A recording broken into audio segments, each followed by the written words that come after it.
सुप्रभात विद्यार्थियों, मैं आपका हिंदी अध्यापक अजय बलोदा आज आपके साथ एक बार फिर प्रस्तुत हूँ नया पाठ लेकर। और जो हमारा आज का अध्याय है इसका नाम है बाजार दर्शन। प्रिय विद्यार्थियों, आपने सुना होगा बाजार दर्शन। इससे मिलता जुलता शब्द आपने सुना होगा दिल्ली दर्शन। इससे मिलता जुलता आपने सुना होगा भारत दर्शन। तो इसी प्रकार ये जो दर्शन शब्द है इसका अर्थ है देखना।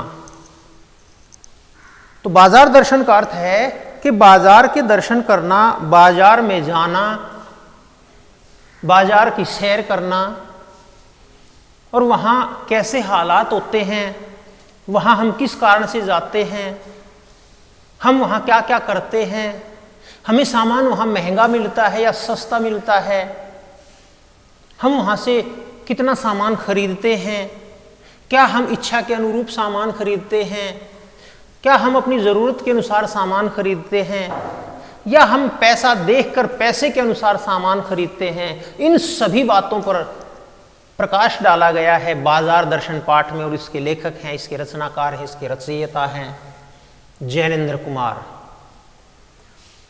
तो हम सबसे पहले इसके उद्देश्य पर चर्चा करते हैं।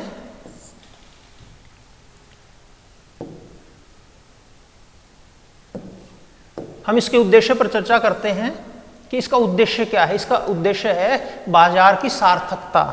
हमें पता होना चाहिए कि बाजार की सार्थकता क्या है। दुकानदार से हमने सामान मांगा, उसने हमसे पैसे मांगे, हमने पैसे दे दिए, हम चल पड़े। ये बाजार की सार्थकता नहीं है। हम बाजार की दिशा को गलत दिशा की तरफ ले जा रहे हैं। तो इस पाठ का उद्देश्य है संयमित जीवन। हमें ज़रूरत हो उसी सामान को हम खरीदें, ज़रूरत के अनुसार ही सामान खरीदें। गैर ज़रूरी सामान चाहे कितना भी सस्ता हो, हमें उसकी खरीदारी नहीं करनी चाहिए। बाजार के आकर्षण से बचना। बाजार आकर्षित करता है हमें, बाजार हमें अपनी तरफ लुभाता है, हमें आमंत्रित करता है, आओ खरीदो। आपने देखा होगा दुकानों पर सामान को एक विशेष प्रकार से रखा जाता है और वह बहुत सुंदरतापूर्ण होता है। जब हम उसकी तरफ देखते हैं तो अचानक ही बरबस उसकी तरफ आकर्षित हो जाते हैं। तो उस आकर्षण से हमें बचना होगा और गैर जरूरत का सामान हमें नहीं खरीदना होगा। अब हम पाठ पर चलते हैं। लेखक अपने मित्र के पास जाता है और मित्र से बातचीत करता है। मित्र अभी अभी बाजार से आया है अपनी पत्नी के साथ, और मित्र और उसकी पत्नी के साथ ढेर सारा सामान है। लेखक जैनेन्द्र कुमार कहते हैं कि आप तो बहुत सामान ले आए।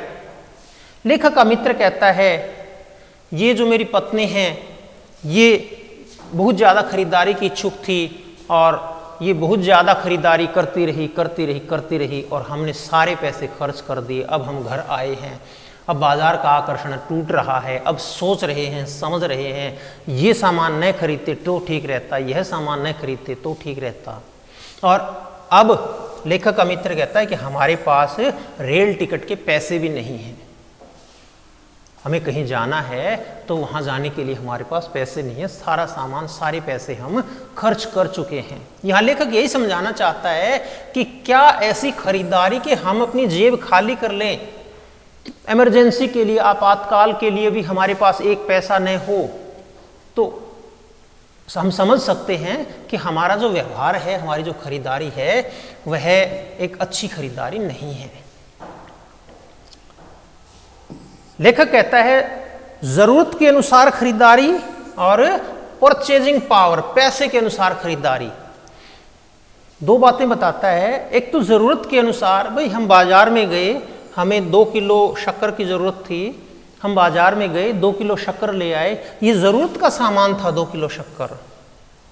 लेकिन हम बाजार में गए, हमें 2 किलोग्राम आम खरीदने थे, गर्मी का मौसम है, बड़े अच्छे आम आए हुए हैं बाजार में, और हम बाजार में गए आम खरीदने के लिए। हमारे पास वो पैसे थे और वहाँ जाकर हमने आम खरीदे। आम खरीदने के बाद हमने देखा केले भी बहुत अच्छे हैं, हमने 2 दर्जन केले भी खरीद लिए। उसके बाद हमने देखा लीची आई हुई है, बड़ी सुंदर सुंदर लीची थी, हमने 1 किलोग्राम लीची भी खरीद ली। इसके बाद हमने देखे खरबूजे भी आए हुए हैं, हमने 2 किलो खरबूजे भी खरीद लिए। प्रिय विद्यार्थियों, कहने का अर्थ है कि हमें ज़रूरत के अनुसार अपना सामान खरीदना चाहिए, पैसे के अनुसार हमें सामान नहीं खरीदना चाहिए। शायद इस बात को समझ गए होंगे। मेरे पास 200 रुपये हैं या 20,000 रुपये हैं, अगर ज़रूरत के अनुसार मैं खरीदारी करूंगा तो मैं केवल 2 किलोग्राम आम की खरीदारी करूंगा, और पैसे के अनुसार अगर मैं खरीदारी करूंगा तो 2,000 रुपये मेरी जेब में है, तो जब तक 2,000 रुपये खर्च नहीं हो जाते हैं मैं सामान की खरीदारी करता रहूंगा। हो सकता है वह सामान ज़रूरी हो या वह सामान गैर ज़रूरी हो। आगे लेखक बताते हैं कि बाजार जो है ये बेहया है। हया का अर्थ होता है शर्म। इसे कोई शर्म नहीं होती है, ये शैतान किस्म का होता है, कोई रहम नहीं होता है इसके दिल में, इसके दिमाग में। निर्लज्ज, इसमें किसी प्रकार की कोई लज्जा, कोई संकोच नहीं होता है। ये आदमी को, व्यक्ति को अपनी तरफ आकर्षित करता है। अगर व्यक्ति के उदाहरण के तौर पर बाजार लोगों को आमंत्रित करता है और कोई व्यक्ति कहता है कि मुझे खरीदारी नहीं करनी है, तो बाजार कहता है देखने में क्या जाता है, आप देख सकते हैं, देखने के कोई पैसे नहीं लगेंगे, लेने के पैसे लगेंगे, आप देखिए, आपको अच्छा लगे तो खरीदिए वरना मत खरीदिए। और इस प्रकार जो बाजार है वह ग्राहक को अपनी तरफ आकर्षित करता है और उसकी उंगली पकड़ लेता है। उंगली पकड़ने का अर्थ है कि ग्राहक न चाहते हुए भी सामान को देखने लगता है। जब उसकी इच्छा नहीं है तो क्यों देख रहा है?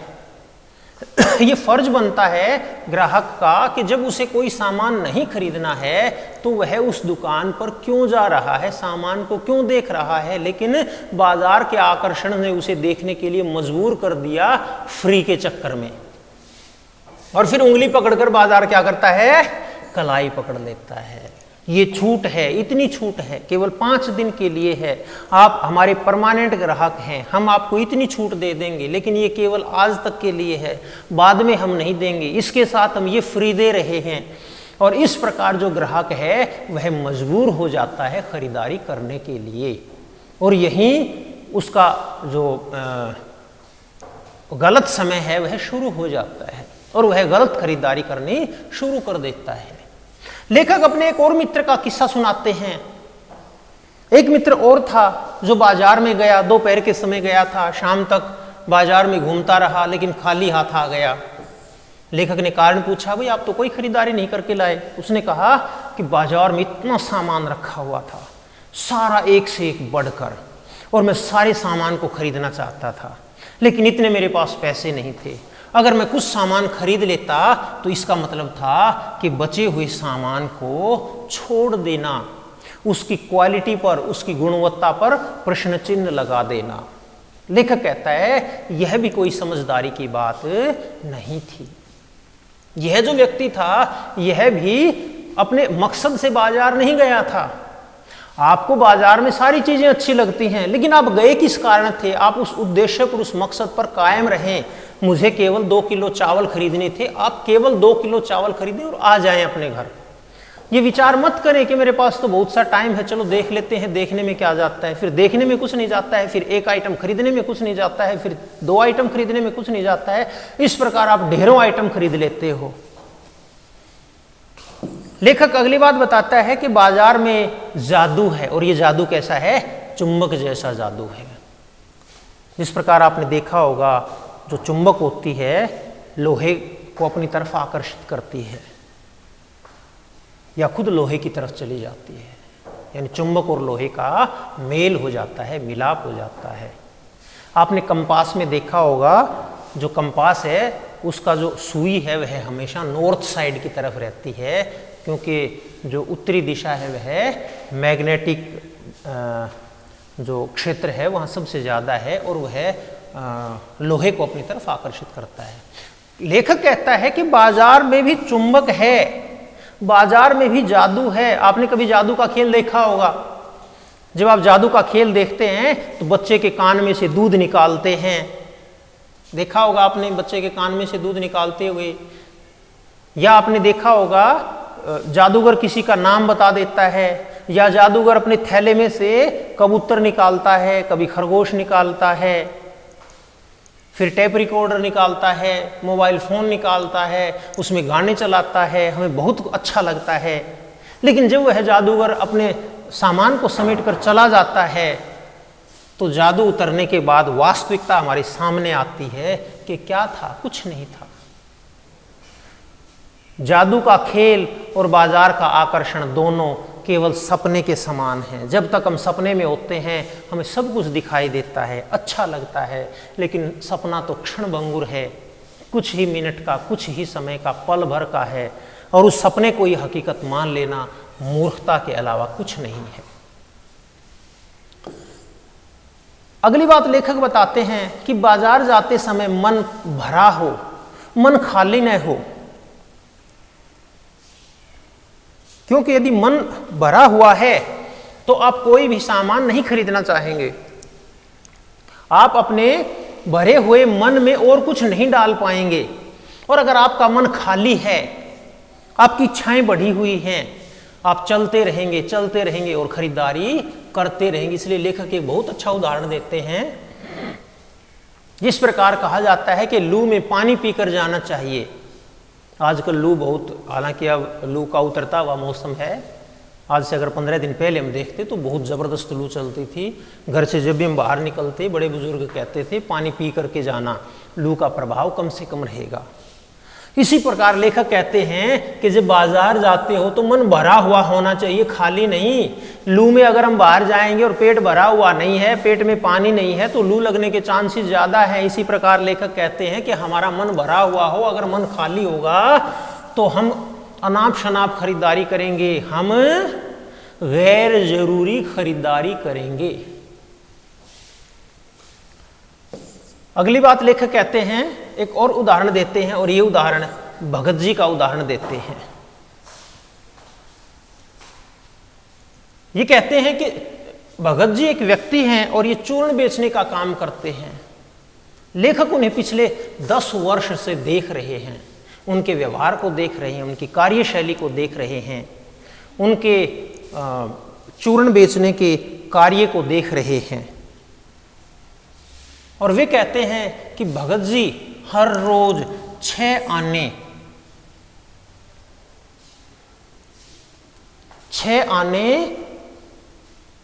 की खरीदारी, 6 आने का चूर्ण बेचते हैं। इसके अलावा वे चूर्ण बेचना बंद कर देते हैं। और यही कारण है कि वे जब भी आते हैं चूर्ण बेचने के लिए, चंद मिनटों में ही उसका सारा सामान बिक जाता है। लेखक कहता है कि वे 25वां पैसा भी स्वीकार नहीं करते हैं, केवल 24 पैसे रखते हैं। पैसा पावर जो है वो वहां भी अपना काम दिखाना चाहती है। भगत जी को भी अपनी पावर का गुलाम बनाना चाहती है। वह भगत जी को अपनी तरफ आकर्षित करती है कि आज आपने 6 आने कमाए हैं, आप 50 आने कमा कर देखिए, आपको बहुत मजा आएगा। आप 50 रुपये कमा कर देखिए, आपको बहुत मजा आएगा, आपकी समाज में इज्जत बढ़ेगी, आपकी रेपुटेशन बढ़ेगी। लेकिन जो भगत जी हैं वे उस पैसे को ठोकर मारते हैं और उस पैसे की शक्ति के आगे अपने ज़मीर की शक्ति को, अपनी आत्मा की शक्ति को ऊपर रखते हैं। और पैसा पावर क्या हो जाती है? बेबस, लाचार और लज्जित हो जाती है। यानी भगत जी ने ये पैसे को ये दिखा दिया कि पैसे तेरे और मेरे झगड़े में मैं ही जीवित हूँ, मैं ही विजेता हूँ, मैं ही जीता हुआ हूँ, तू हारा हुआ है, तू मनुष्य से ऊपर नहीं है, और जिस मनुष्य से तू ऊपर है वह वास्तव में मनुष्य है ही नहीं। आगे लेखक पैसे की पावर के बारे में बताते हुए कहता है कि हम पैदल जा रहे हैं और पास से कोई गाड़ी गुजरती है। जब गाड़ी वहां से गुजरती है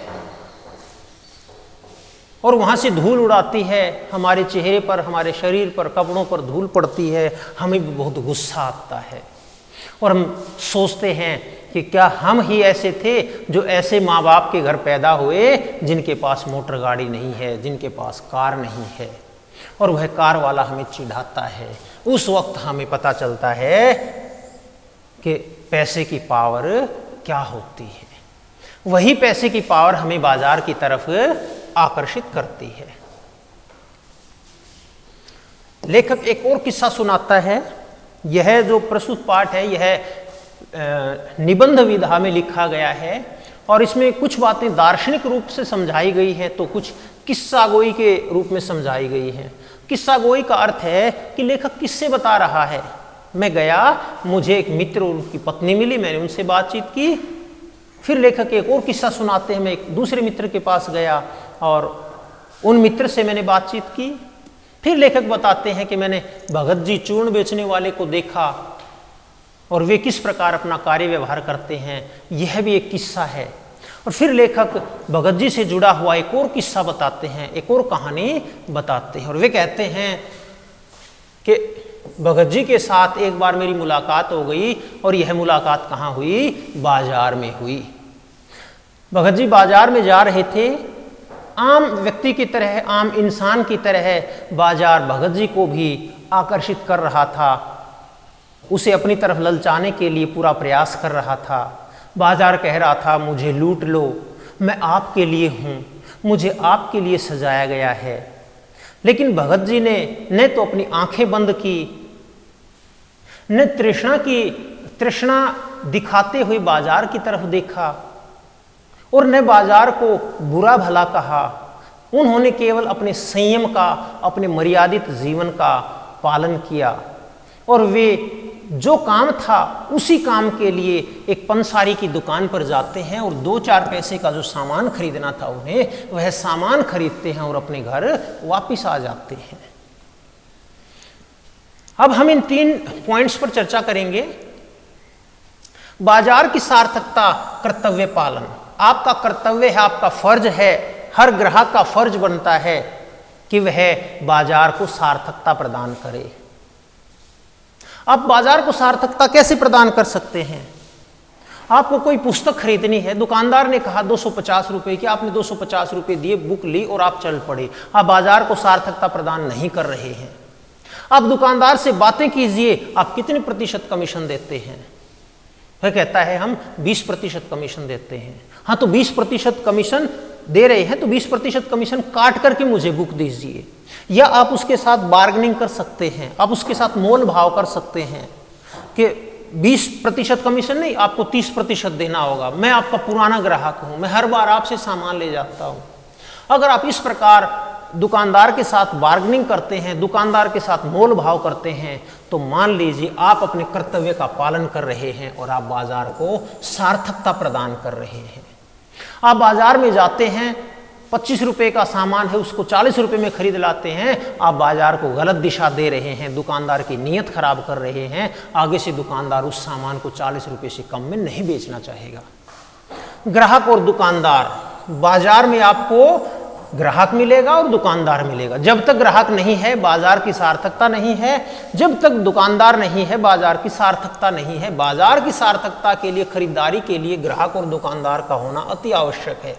जितना महत्व ग्राहक का है उतना ही महत्व दुकानदार का है, जितना महत्व दुकानदार का है उतना ही ग्राहक का महत्व है। दोनों में से किसी का भी महत्व कम या ज्यादा नहीं है।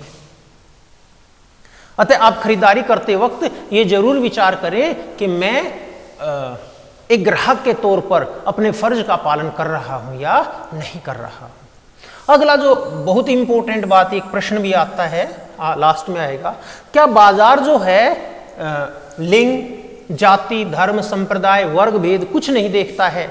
तो क्या हम ये कह सकते हैं कि बाजार सामाजिक समता की स्थापना करता है, सामाजिकता की स्थापना करता है, लोगों में परस्पर भाईचारा और प्रेम की स्थापना करता है? इसका उत्तर होगा नहीं। बाजार भाईचारे की स्थापना नहीं करता है। बाजार लिंग नहीं देखता, चाहे कोई लड़की सामान खरीदे, कोई लड़का सामान खरीदे, कोई औरत सामान खरीदे, कोई पुरुष सामान खरीदे, वह किसी को सस्ता, किसी को महंगा नहीं देखता है। वह जाति नहीं देखता है, ये बनिया है, ये ब्राह्मण है, ये धोबी है, जाट है, ये नाई है, ये तेली है, नहीं देखता है। उसे केवल अपने स्वार्थ से मतलब है, अपने पैसे की शक्ति से मतलब है। वह हिंदू, मुस्लिम, सिख, ईसाई, जैन, फारसी, यहूदी, किसी का धर्म नहीं देखता है। उसे अपना मतलब चाहिए होता है, उसे अपनी ज़रूरत का सामान चाहिए होता है। तो प्रिय विद्यार्थियों, आज हमारा यह चैप्टर यहीं खत्म होता है। अगर आपको किसी तरह की कोई समस्या हो तो आप मेरे व्यक्तिगत नंबर पर संपर्क कर सकते हैं, आप व्हाट्सएप से संपर्क कर सकते हैं। जहाँ तक मुझे लगता है आपको चैप्टर समझ में आया होगा। चैप्टर जो है जैनेंद्र कुमार द्वारा लिखा गया है और जैनेंद्र कुमार की पहचान उनकी भाषा से होती है, तो इसलिए इस चैप्टर को आप एक बार नहीं 2 बार बिल्कुल धीरे धीरे पढ़ेंगे और इसके गूढ़ अर्थों को समझते हुए पढ़ेंगे, आपको किसी प्रकार की कोई समस्या नहीं आएगी। तो इसी के साथ हम आज के इस टॉपिक को बंद करते हैं, समाप्त करते हैं। धन्यवाद।